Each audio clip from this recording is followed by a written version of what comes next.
আসসালামু আলাইকুম সুপ্রিয় শিক্ষার্থী বন্ধুগণ। আজকে আমরা জাবেদার সাজেশন নিয়ে আলোচনা করব।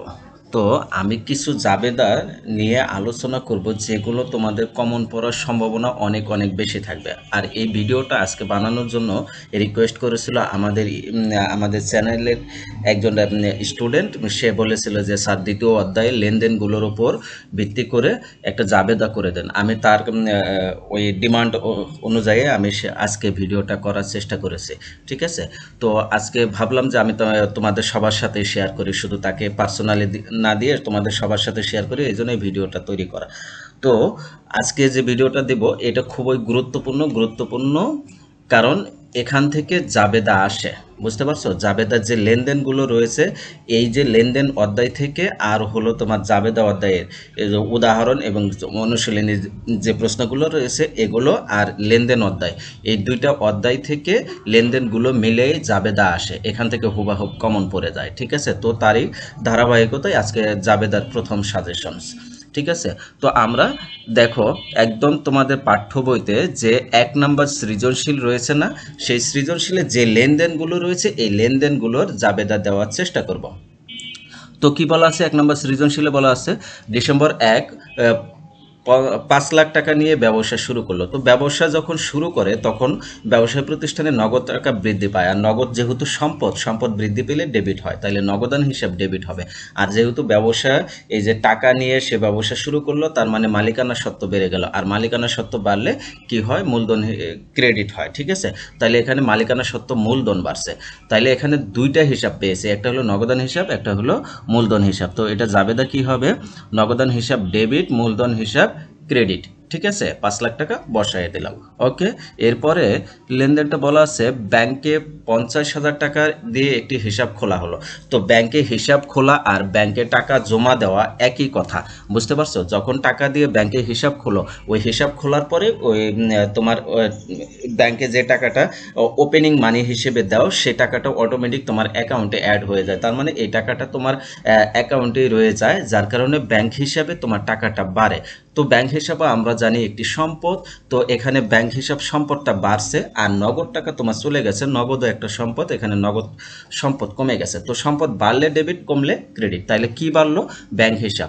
তো এটা জাবেদা হবে ব্যাংক হিসাব ডেবিট, নগদান হিসাব ক্রেডিট 50,000 টাকা। ওকে, এরপরে বলা আছে ধারে পণ্য ক্রয়। ধারে পণ্য ক্রয় করলে ক্রয় যেহেতু একটা ব্যয়, আর যে এখানে যেহেতু ধারে ক্রয় করা হয়েছে বা বাকিতে ক্রয় করা হয়েছে, তার মানে পাওনাদার বেড়ে গেছে।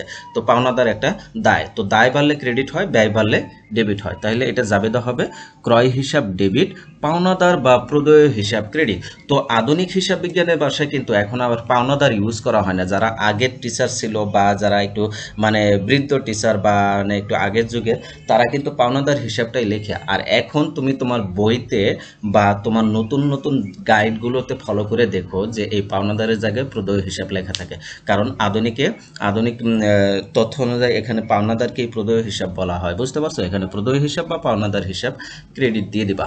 ওকে, সমস্যা নাই। এরপরে 7 তারিখে বলা আছে নগদে পণ্য বিক্রয়। নগদে পণ্য বিক্রয় করলে নগদ টাকা বাড়ে, আর বিক্রয় যেহেতু আয় তাহলে আয় বাড়ে, তাহলে নগদ টাকা বাড়লে নগদান হিসাব ডেবিট, বিক্রয় হিসাব ক্রেডিট 45,000 টাকা। ওকে, এরপরে বলা আছে যে মালিক ব্যাংক হতে ব্যক্তিগত প্রয়োজনে ঋণ গ্রহণ করলো। মালিক ব্যাংক হতে ব্যক্তিগত প্রয়োজনে ঋণ গ্রহণ করছে। মালিকের ব্যক্তিগত কোনো কাজ, মানে ব্যবসা প্রতিষ্ঠানের বাহিরের ব্যক্তিগত কোনো কাজ লেনদেন হবে না। বুঝতে পারছো, এটি লেনদেন নয়, এর যাবে দেওয়া দরকার নেই। এরপর ডিসেম্বরে 15 তারিখে বলা আছে 45,000 টাকা আসবাবপত্র ক্রয়ের ফরমাইশ দেওয়া হলো। তো ক্রয়ের ফরমাইশ দেওয়া হয়েছে, অর্ডার দেওয়া হয়েছে, কিন্তু এখনো ক্রয় করা হয়নি, তাহলে এটাও লেনদেন নয়। লেনদেন নয় মানে যাবে দেওয়া হবে না। ডিসেম্বরে 20 তারিখে বলা আছে পাওনাদারকে পরিশোধ। তাইলে পাওনাদার যেহেতু একজন দায় ছিল, তাই না, পাওনাদার তোমার দায় ছিল, তাহলে পাওনাদারকে যখন পরিশোধ করবা তখন তোমার দায় কমে যাবে। তখন দায় কমে গেলে তোমার দায় যখন কমবে সেটা ডেবিট হয়, তাহলে পাওনাদার বা প্রদেয় হিসাব ডেবিট হবে। আর যেহেতু নগদ টাকা চলে গেছে, তাহলে নগদান হিসাব ক্রেডিট হবে। তো এটা জাবেদা হবে পাওনাদার হিসাব ডেবিট, নগদান হিসাব ক্রেডিট। এই ছিল 1 নাম্বার সৃজনশীলের অ্যান্সার। আমি কিন্তু আজকে সবগুলো সৃজনশীলের অ্যান্সার দিতে দেওয়ার চেষ্টা করব। ভিডিওটা একটু বড় হবে, ঠিক আছে, কিন্তু তোমরা মনোযোগ সহকারে ধৈর্য সহকারে দেখবা। এরপরে দুই নম্বর সৃজনশীলে পহেলা লেনদেনটা বলা আছে ব্যবসায় মূলধন আনা হলো, এটা জাবেদা নগদান হিসাব ডেবিট, মূলধন হিসাব ক্রেডিট, প্রথমে বিশ্লেষণ দিয়ে দিলাম। তারপরে দেখো 2 তারিখেরটা বলা আছে 18,000 টাকা বেতনে একজন ম্যানেজার নিয়োগ দেওয়া হলো, লেনদেন নয়। 7 তারিখেরটা বলা আছে ধারে পণ্য বিক্রয়, তো ধারে পণ্য ক্রয় আর বিক্রয় বিষয়গুলো একই, তবে বিক্রয়ের সাথে দেনাদার সম্পর্কিত আর পাওনাদারের সাথে ক্রয়ের সাথে পাওনাদার সম্পর্ক। এটা একটা স্লোগান হিসেবে মনে রাখবা। বিক্রয় আছে যেখানে দেনাদার আছে সেখানে, ক্রয় আছে যেখানে পাওনাদার আছে সেখানে, এভাবে একটা স্লোগান মনে রাখবা, তাইলে ভুল হওয়ার সম্ভাবনা থাকবে না। তোমাদের এখানে ভুল হয়, আমি অনেক স্টুডেন্টকে ক্লাস নিয়ে দেখছি এবং অনেক স্টুডেন্ট এই জিনিসটা ভুল করে ফেলে, যে বিক্রয়ের সাথে পাওনাদার লাগাই দেয় বা আবার ক্রয়ের সাথে দেনাদার লাগাই দেয়, এটা ও কনফিউশন হয়ে যায় বারবার। তার কারণে এটা তুমি একটা স্লোগান মনে রাখবা যে বিক্রয় আছে যেখানে দেনাদার আছে সেখানে, ক্রয় আছে যেখানে পাওনাদার আছে সেখানে। তাহলে বিক্রয়ের সাথে দেনাদার আর ক্রয়ের সাথে পাওনাদার সম্পর্কিত। তো যেহেতু ধারে পণ্য বিক্রয় করছে তাহলে দেনাদার হবে। বিক্রয় যেহেতু আয়, তাহলে বিক্রয় হিসাব ক্রেডিট আর দেনাদার হিসাব ডেবিট হবে। তো দেনাদারকে প্রাপ্য হিসাব বলা হয়, ঠিক আছে, তাইলে দেনাদার বা প্রাপ্য হিসাব ডেবিট, বিক্রয় হিসাব ক্রেডিট। এরপরে বলা আছে যে নগদে মণিহারি ক্রয়, নগদ টাকা চলে গেছে তাহলে নগদান হিসাব ক্রেডিট হবে, আর যেহেতু মণিহারি ক্রয় করছে তাহলে মণিহারি হিসাব ডেবিট হবে। তো মণিহারি হিসাব ডেবিট, নগদান হিসাব ক্রেডিট। এরপরে বলা আছে যে মালিক তার ব্যক্তিগত তহবিল থেকে ছেলের স্কুলে বেতন দিল, ব্যক্তিগত তহবিল থেকে ছেলের স্কুলে, তার ছেলেও তো তার ব্যক্তিগতই, তাইলে তার ব্যক্তিগত কাজ, ব্যবসায় প্রতিষ্ঠানের বাইরে, এটা লেনদেন নয়।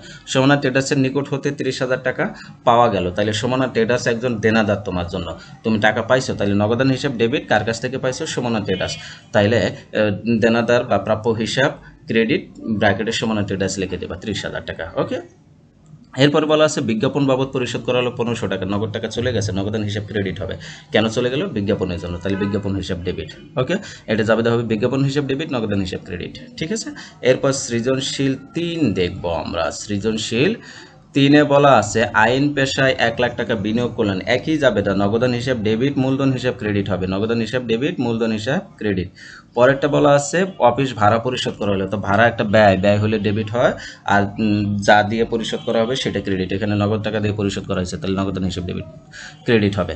তাইলে অফিস ভাড়া হিসাব ডেবিট, নগদান হিসাব ক্রেডিট 18,000 টাকা। এরপরে বলা আছে ধারে সেবা সরঞ্জাম ক্রয় করা হলো, ওই যে ক্রয়, তাইলে তো সেবা সরঞ্জাম, তো এটা একটা সম্পদ, তাইলে এখানে আর ক্রয় হিসাব লেখা যাবে না, তো এখানে কি লিখতে হবে, সরঞ্জাম হিসাব লিখতে হবে, সেবা সরঞ্জাম হিসাব লিখতে হবে। আর যেহেতু ধারে ক্রয় করা হয়েছে তাইলে পাওনাদার আসবে, ক্রয় যেখানে পাওনাদার সেখানে, তাইলে সেবা সরঞ্জাম হিসাব ডেবিট, পাওনাদার বা প্রদেয় হিসাব ক্রেডিট। তবে এখানে অনেক সময় সেবা সরঞ্জাম সরবরাহকারী হিসাব ক্রেডিট অনেকেই লেখে, বুঝতে পারছো, তুমি লিখতে পারো, সমস্যা নাই, ওটাকে পাওনাদার হিসাব বা প্রদেয় হিসাব বা সরবরাহকারী হিসাব যাই লেখো না কেন লিখতে পারবা, সমস্যা নাই, ঠিক আছে।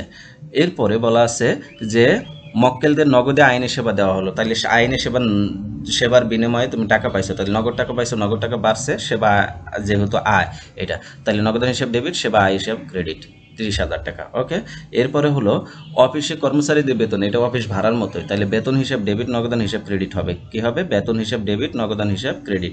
এরপর 25 তারিখে একটা বলা আছে যে ব্যাংক থেকে ঋণ নেওয়া হলো, তাহলে নগদ টাকা বাড়ছে, আর যেহেতু ঋণ একটা দায় বাড়লে ক্রেডিট হয়, তাহলে নগদান হিসাব ডেবিট, ব্যাংক ঋণ হিসাব ক্রেডিট, ঠিক আছে, নগদান হিসাব ডেবিট, ব্যাংক ঋণ হিসাব ক্রেডিট। এরপরে 27 তারিখে এটা বলা আছে মক্কেলদের ধারে আইনি সেবা দেওয়া হলো, এইবার সেবা দিচ্ছ, সেবা আয় হয়েছে তোমার, সেবা আয় ক্রেডিট হয়ে গেছে, কিন্তু টাকাটা নগদ পাও না, এখনো বাকি রয়ে গেছে, তাহলে দেনাদার হবে। কি হবে? দেনাদার বা প্রাপ্য হিসাব ডেবিট, সেবা আয় হিসাব ক্রেডিট। ওকে, এরপরে বলা আছে যে বাকিতে কৃত সেবা সরঞ্জামের মূল্য পরিশোধ করা হলো 30,000 টাকা, তাহলে ওই যে দেনাদার বা ওই যে এই যে এখানে যে তোমার পাওনাদার বা প্রদেয় হিসাব লিখেছিল 8 তারিখে, এটা কমে গেছে, তাইলে এটা আগে ছিল ক্রেডিট, এখন কমে গেলে ডেবিট হয়ে যাবে, তাহলে পাওনাদার বা প্রদেয় হিসাব ডেবিট, নগদান হিসাব ক্রেডিট, 30,000 টাকা। এরপর 4 নম্বর অঙ্কটা দেখবো আমরা। 4 নম্বর বলা আছে নগদে 55 টাকা দরে 115 কেজি চিনি বিক্রয়, তাহলে এটার আবার কারবারি বাট্টা আছে 10%, তো এই যে 115 গুণন 55 যে টাকা হবে এর থেকে আবার 10% বাদ দিতে হবে, বাদ দিলে যেটা হবে ওই টাকাটাই লিখতে হবে নিট। তো এটা বিক্রয় যেহেতু করছে তাহলে এটা জাবেদা হবে নগদান হিসাব ডেবিট, বিক্রয় হিসাব ক্রেডিট, নগদান হিসাব ডেবিট, বিক্রয় হিসাব ক্রেডিট। এখানে অ্যান্সার আসবে 5,592 টাকা। তাহলে 55 গুণন 115, যেটা হবে এখান থেকে আবার 10% কারবারি বাট্টা, এই টাকার 10% কারবারি বাট্টা বাদ দিতে হবে মোট টাকা থেকে, বাদ দিলে 5592 টাকা হবে। এরপরে 7 তারিখেটা বলা আছে ধারে বিক্রয় করছে এখানে, ঠিক আছে। তাইলে এখানে ধারে উল্লেখ করা নাই, কিন্তু উপরে নাম উল্লেখ করা আছে, তো এই জন্য নগদ উল্লেখ না করা থাকলে তাহলে ধারে হবে, বুঝতে পারছো। তাহলে 52 গুণন 56, যে টাকা হবে এটার আবার 10% করতে হবে, করে ওই টাকা থেকে 10% কারবারি বাট্টা বাদ দিতে হবে, বাদ দিলে যেটা রেজাল্ট বের হবে সেটা। তো এটা যেভাবে হবে দেনাদার বা প্রাপ্য হিসাব জয় ট্রেডার্স, এটা হবে 2621 টাকা। ওকে। এরপর ফেব্রুয়ারির 15 তারিখে বলা আছে ওইটা ওই যে 110 টাকা দরে 35 কেজি, একই ক্যাটাগরি, এটাও দেনাদার বা প্রাপ্য হিসাব ডেবিট, ব্যয় হিসাব ক্রেডিট। এটা অ্যান্সার আসবে 3465 টাকা, ঠিক আছে। এরপর সৃজনশীল 5 দেখো, সৃজনশীল 5-এ বলা আছে যে 1 তারিখে নগদ 1,20,000 টাকা ও 70,000 টাকা আসবাবপত্র নিয়ে ব্যবসা শুরু করলো। তাইলে যা যা নিয়ে ব্যবসা শুরু করবে সেটা ডেবিট হবে, আর মোট সম্পদগুলো ক্রেডিট হবে। তাহলে নগদান হিসাব ডেবিট, আসবাবপত্র হিসাব ডেবিট, আর এই দুটো যোগ করলে কত হবে 1,90,000, তো 1,90,000 মূলধন হিসাব ক্রেডিট। এরপরে আবার 1 তারিখে প্রাইম ব্যাংকে 50,000 টাকা জমা দিয়ে একটি হিসাব খোলা হলো, ওই যে হিসাব খোলা আমি প্রথমে বুঝাই দিয়েছিলাম। তাহলে ব্যাংকে টাকা বাড়বে, ব্যাংক হিসাব ডেবিট, নগদান হিসাব ক্রেডিট, ঠিক আছে। এরপরে বলা আছে যে বেলাল এন্টারপ্রাইজের নিকট হতে 45,000 টাকা, এটা একটু মনোযোগ দিয়ে দেখো, 45,000 টাকা পণ্য ক্রয়। তাহলে পণ্য ক্রয় করছি কত টাকা, 45,000 টাকা। নগদে প্রদান 20,000 টাকা, চেকে প্রদান 15,000 টাকা। খেয়াল করো, পণ্য ক্রয় করছি ইন টোটাল 45,000 টাকা, এখান থেকে আমি নগদ প্রদান করছি 20,000 টাকা, বাকি থাকলো কত 25,000 টাকা। এই 25,000 টাকার মধ্যে থেকে আরও চেকে প্রদান করছি, চেক দিছি 15,000 টাকা, তাহলে বাকি থাকলো আর কত 10,000 টাকা। এই 10,000 টাকা এখনো বাকি রয়ে গেছে, এটা পাওনাদার হবে, বুঝতে পারছো। তাহলে এটা জাবেদা হবে। দেখো, ক্রয় হিসাব ডেবিট 45,000 টাকা, নগদ চলে গেছে 20,000, তাহলে নগদান হিসাব ক্রেডিট 20,000 টাকা, ব্যাংক হিসাব চেক দেওয়া হয়েছিল 15,000 টাকা, ব্যাংক হিসাব ক্রেডিট 15,000 টাকা। আর এই যে 45 থেকে 20,000 15,000 বাদ দিলে 10,000 থাকবে, এটি হলো পাওনাদার, এখনো বাকি রয়ে গেছে। তাহলে পাওনাদার বা প্রদেয় হিসাব ব্র্যাকেটে বেলাল লিখে দেব, দিয়ে 10,000 টাকা দিয়ে দেবো, হ্যাঁ। এরপর জানুয়ারির 6 তারিখে বলা আছে 80,000 টাকার পণ্য বিক্রয়, ওই ক্রয়ের মতোই একটু চিন্তা করো, পণ্য তুমি বিক্রয় করছো 80,000 টাকা, ওকে। তাহলে বিক্রয় হিসাব 80,000 টাকা নিঃসন্দেহে। নগদ তুমি 30,000 টাকা পাইছো, চেকে পাইছো 25,000 টাকা, তাহলে নগদ 30,000 টাকা আর চেকে 25,000 টাকা, মোট কত 55,000 টাকা পাইলে। এখনও কিন্তু 25,000 টাকা বাকি রয়েই গেছে, তাই না। তো এইটা 25,000 টাকা বাকি রয়ে গেছে, তো বিক্রয়ের বাকি কি দেনাদার। তাইলে এটা জাবেদা হবে নগদান হিসাব ডেবিট 30,000 টাকা, ব্যাংক হিসাব ডেবিট 25,000 টাকা, দেনাদার বা প্রাপ্য হিসাব ডেবিট 25,000 টাকা, আর বিক্রয় হিসাব 80,000 টাকা ক্রেডিট, ওকে। এরপরে জানুয়ারির 9 তারিখে বলা আছে যে বেলাল এন্টারপ্রাইজের অবশিষ্ট পাওনা 10,000 টাকা পরিশোধ করা হলো। ওই যে 10,000 টাকা বাকি ছিল 4 তারিখে যে ক্রয় করলা, ওই 10,000 টাকা পরিশোধ করলা, তাহলে এটা কি হয়ে যাবে, ওই যে পাওনাদার হিসাব বা প্রদেয় হিসাব বেলাল ডেবিট হবে, নগদান হিসাব ক্রেডিট হবে। এরপরে বলা আছে 18 তারিখে বলা আছে মালিক নিজ প্রয়োজনে ব্যাংক থেকে উত্তোলন করলেন। তাহলে মালিক যখন নিজের সুবিধা নেবে ব্যবসায় থেকে, তখন সেটাকে উত্তোলন বলা হবে। তাহলে উত্তোলন হিসাব ডেবিট, ব্যাংক থেকে যেহেতু নিচ্ছে ব্যাংকে টাকা কমছে, তাহলে ব্যাংক হিসাব ক্রেডিট 8,000 টাকা, ওকে। এরপর 28 তারিখে বলা আছে বিজ্ঞাপন খরচ। তো বিজ্ঞাপন একটা খরচ, খরচ হলে ডেবিট, নগদ টাকা চলে গেছে, নগদান হিসাব ক্রেডিট, তাহলে বিজ্ঞাপন হিসাব ডেবিট, নগদান হিসাব ক্রেডিট, ঠিক আছে। এরপর সৃজনশীল 6-এর লেনদেনগুলো আমরা দেখব।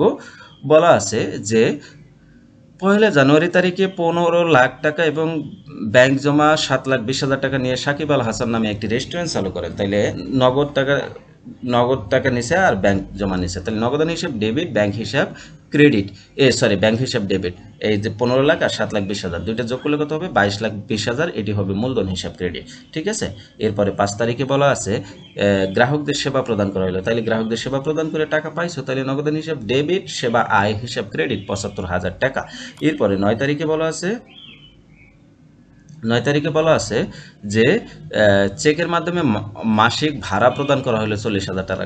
তাহলে ভাড়া প্রদান করছে, তাহলে ভাড়া হিসাব কি হবে, এটা হবে ভাড়া হিসাব ডেবিট, ব্যাংক হিসাব ক্রেডিট, যেহেতু চেকের মাধ্যমে প্রদান করেছে, ঠিক আছে। এরপরে 11 তারিখে এটা বলা আছে বিজ্ঞাপন বাবদ পরিশোধ, তাহলে খরচ, তো বিজ্ঞাপন হিসাব ডেবিট হবে, নগদান হিসাব ক্রেডিট হবে। এরপরে 16 তারিখে একটা বলা আছে উপযোগ বিল পরিশোধ করা হলো। উপযোগ বিল যেটাকে আমরা ইংলিশে ইউটিলিটিস বলি, ঠিক আছে। আমরা যে ওই যে বিদ্যুৎ বিল, পানি বিল, গ্যাস বিল, ঠিক আছে, তারপরে ময়লা বিল একসাথে যে বাড়ি ভাড়ার সাথে দেয় না, যেগুলোকে বলা হয় এগুলোকে ইউটিলিটিস বিল বলে না। ওই তোমার দেখা যায় যে ওই রেস্টুরেন্ট যেহেতু চালু করছে তার যে অফিসের যে বিভিন্ন ধরনের ময়লা বিল আছে, তারপরে ক্লিনিং বিল আছে, তারপরে হলো তোমার পেপার বিল রয়েছে বা পানির বিল রয়েছে, এগুলোকে ইউটিলিটিস বিল বলা হয় বা উপযোগ, বাংলাকে বলা হয় উপযোগ বিল। তো এটা একটা খরচ। তো উপযোগ খরচ হিসাব ডেবিট, নগদান হিসাব ক্রেডিট হবে। এটা কি হবে? উপযোগ খরচ হিসাব ডেবিট বা উপযোগ বিল হিসাব ডেবিট, নগদান হিসাব ক্রেডিট। এরপরে 21 তারিখে বলা আছে ধারে অফিস সাপ্লাইজ ক্রয় করা হলো। তো অফিস সাপ্লাই যেহেতু একটা সম্পদ, তাহলে অফিস সাপ্লাই সম্পদ বাড়ছে, তাহলে অফিস সাপ্লাইজ ডেবিট যেহেতু ক্রয় করা হয়েছে ধারে, তাহলে পাওনাদাররা রয়েছে সম্পর্কিত, তাহলে পাওনাদার বা প্রদেয় হিসাব ক্রেডিট 17,000 টাকা। এরপরে 28 তারিখে বলা আছে গ্রাহককে ধারে সেবা প্রদান করা হলো, তাহলে সেবা আয় হয়েছে ঠিকই কিন্তু টাকা পাওয়া যায় না, তাহলে টাকা পাওয়া যাবে, পাওয়া গেলে দেনাদার হবে, দেনাদার বা প্রাপ্য হিসাব ডেবিট, সেবা আয় হিসাব ক্রেডিট। এরপরে 30 তারিখেরটা বলা আছে যে 28 তারিখে গ্রাহকে প্রদত্ত সেবা, এই যে 28 তারিখে কত 1,75,000 টাকা যে সেবা দেওয়া হয়েছিল সেটা নগদ চেকে পাইছো, বিলটা কি চেকে প্রাপ্তি পাইছে, তাহলে ব্যাংকে টাকা পাচ্ছে, তাহলে ব্যাংক হিসাব ডেবিট, দেনাদার বা প্রাপ্য হিসাব ক্রেডিট, এই যে 1,75,000 টাকা। ওকে, এরপরে বলা আছে অফিস সাপ্লাইসে মূল্য পরিশোধ করা হলো 10,000 টাকা, তাহলে অফিস সাপ্লাই যে ক্রয় করছিল বাকিতে তখন যে পাওনাদার তৈরি হয়ে গেছিল, ওই পাওনাদার এখন কমে গেছে, তাহলে পাওনাদার বা প্রদেয় হিসাব ডেবিট 10,000 টাকা। অফিস সাপ্লাইসে মূল্য পরিশোধ করা হয়েছে, তাই না?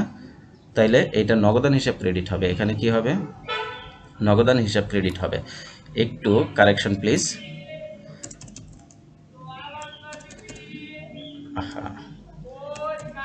নগদান হিসাব, ঠিক আছে, নগদান হিসাব। এরপর সৃজনশীল 7 নাম্বারটা দেখবো আমরা, ঠিক আছে। একটু বড় হয়ে যাচ্ছে, তোমরা একটু ধৈর্য সহকারে দেখো, কারণ সাজেশন তো একটু বড়ই হয়। নগদ পণ্য নগদে ক্রয়, তাহলে ক্রয় হিসেব ডেবিট, নগদান হিসেব ক্রেডিট হবে, ঠিক আছে। ক্রয় হিসেব ডেবিট, নগদান হিসেব ক্রেডিট। এরপরে হলো বলা আছে অফিসের জন্য আসবাবপত্র ক্রয় 26,500 টাকা, তাহলে আসবাবপত্র বাড়ছে, নগদ টাকা কমে গেছে, তাহলে আসবাবপত্র হিসেব ডেবিট, নগদান হিসেব ক্রেডিট, ঠিক আছে। এরপরে বলা আছে যে ধারে পণ্য বিক্রয়, তাহলে ওই যে দেনাদার বেড়ে গেছে, তাহলে দেনাদার বা প্রাপ্য হিসেব ডেবিট, বিক্রয় হিসাব ক্রেডিট। হ্যাঁ, এরপরে 25 তারিখেটা বলা আছে যে অফিস ভাড়া প্রদান, তাহলে অফিস ভাড়া একটা খরচ, তাহলে অফিস ভাড়া হিসাব ডেবিট, নগদান হিসাব ক্রেডিট। হ্যাঁ, এরপরে বলা আছে 28 তারিখেরটা বলা আছে দেখো ব্যাংকে জমা দেওয়া হলো, তাহলে ব্যাংকে টাকা বাড়লো, নগদ টাকা কমে গেল, তাহলে ব্যাংক হিসাব ডেবিট, নগদান হিসাব ক্রেডিট। এরপরে বলা আছে 30 তারিখে বলা আছে ধারে পণ্য ক্রয়, তাহলে পাওনাদার বেড়ে গেছে, ঠিক আছে। ক্রয় একটা ব্যয়, ব্যয় হলে ডেবিট হয়, তাহলে ক্রয় হিসাব ডেবিট, পাওনাদার হিসাব বা প্রদেয় হিসাব ক্রেডিট। এরপর সৃজনশীল 8 এবং আজকের ক্লাসের সর্বশেষ ক্লাস, তোমরা অনেক ধৈর্য হারা হয়ে গেছো আমি বুঝতে পারছি। তো দেখো আর কয়েকটা লেনদেন আছে। জনাব মিহির 5 লাখ টাকা নিয়ে বিনিয়োগ করলেন, ব্যবসায় বিনিয়োগ করলেন, তাহলে মূলধন হিসাব হবে কি? নগদান হিসাব ডেবিট, মূলধন হিসাব ক্রেডিট, 5 লাখ টাকা। এরপরে 16 তারিখে বলা আছে প্রতিষ্ঠানে ব্যবহারের জন্য 65,000 টাকা দিয়ে একটি যন্ত্রপাতি ক্রয় করে হলো, তাহলে যন্ত্রপাতি সম্পদ, যন্ত্রপাতি বাড়লো, সম্পদ বাড়লো, তাহলে যন্ত্রপাতি হিসাব ডেবিট আর নগদ টাকা চলে গেছে, নগদান হিসাব ক্রেডিট, ঠিক আছে। এরপরে বলা আছে 21 তারিখেটা বলা আছে যে গাড়ি মেরামত করে আয় করা হলো, যেহেতু তার একটা মেরামত প্রতিষ্ঠান, এটা জহির ওয়ার্কশপ মেরামতকারী প্রতিষ্ঠান, তাইলে তার মূল কাজই হলো মেরামত করে টাকা আয় করা, তাহলে মেরামত আয় ডেবিট, মেরামত আয় হিসাব হবে, তাহলে নগদ টাকা পাওয়া গেছে, তাহলে নগদান হিসাব ডেবিট, মেরামত আয় হিসাব ক্রেডিট 80,000 টাকা। ওকে, এরপর 26 তারিখে বলা আছে যে ওয়ার্কশপের ভাড়া প্রদান করা হলো, তাহলে ওয়ার্কশপ যেহেতু ওয়ার্কশপের ভাড়া দিছো, তাইলে একটা ভাড়া একটা খরচ, তাহলে ভাড়া হিসাব ডেবিট, নগদান হিসাব ক্রেডিট, ঠিক আছে। এরপরে বলা আছে যে প্রতিষ্ঠানে কর্মচারীর বেতন প্রদান করা হলো, তাহলে বেতন একটা ব্যয়, তাহলে বেতন হিসাব ডেবিট, নগদান হিসাব ক্রেডিট। এরপরে বলা আছে যে মালিকের গাড়ি মেরামত করা হলো। খেয়াল করো, গাড়ি মেরামত করে তুমি আয় করছো বটে, কিন্তু মালিকের গাড়ির মেরামত করছো, মালিক আবার টাকা দেয় না, তো মালিক ব্যবসা থেকে, তোমার ব্যবসা থেকে সুবিধা নিয়েছে। ব্যবসায়িক সত্তার ধারণা অনুযায়ী মালিক এবং ব্যবসায়ীকে আলাদাভাবে ধরতে হয়, তো মালিক যদি ব্যবসা থেকে সুবিধা নেয় সেটাকে উত্তোলন হিসাবে ধরতে হয়, বুঝতে পারছো? তো এটা মালিক যেহেতু সুবিধা নিচ্ছে, গাড়ি মেরামত করে নিচ্ছে, তাহলে এটা উত্তোলন হবে, আর যেহেতু মেরামত করে তুমি আয় করছো, এই জন্য মেরামত আয় হিসাব ক্রেডিট হবে, তাহলে উত্তোলন হিসাব ডেবিট, মেরামত আয় হিসাব ক্রেডিট, 15,000 টাকা বসাই দিলাম। তো এই ছিল আজকের ক্লাসের আলোচনার বিষয়। আশা রাখি তোমরা তোমাদের জাবেদার কিছু সাজেশন পেয়েছো। আমি নেক্সট আরেকটা সাজেশন দিব, আর ওই সাজেশনটা কমপ্লিট করলে অবশ্যই তোমাদের জাবেদা 100% কমন পড়বে, আশা রাখা যায় ইনশাআল্লাহ, ঠিক আছে। তো এর মধ্যে যদি কারো কোনো জাবেদা কোনো কনফিউশন থাকে বা কোনো প্রশ্ন থাকে বা কোনো জাবেদার যদি কোনো কোনো লেনদেনের যদি জাবেদা জানার ইচ্ছা থাকে তাহলে আমাকে কমেন্টের মাধ্যমে অথবা ফেসবুকে প্রশ্ন করতে পারো, আমি অ্যান্সার দেওয়ার চেষ্টা করব। সে পর্যন্ত সবাই ভালো থাকো, সুস্থ থাকো, আল্লাহ হাফেজ।